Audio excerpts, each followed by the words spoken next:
wings यो try गरौँ भनेको मैले हट प्लेट डबल सेलेमोन विथ राइस अरे $790 रहेछ ट्राई गर्नु पऱ्यो आज फुड कर्नर यो कस्तो हुन्छ सिनेमन अरे यो चाहिँ सुकेको माछा अरे जस्तो छ सुकेको माछा यो माछै रहेछ फिस नै रहेछ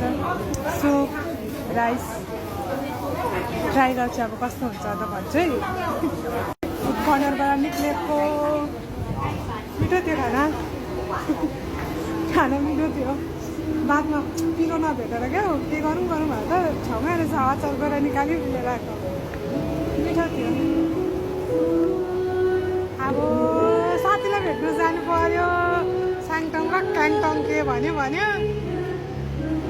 पर्पल लाइन अरे ल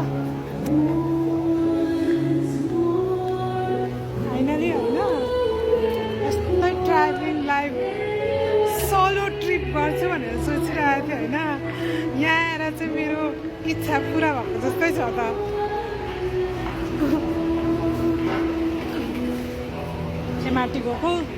त्यो चाहिँ ब्लू लाइन रहेछ अब हेर्नु पऱ्यो यहाँ पर्पल लाइन छ कि छैन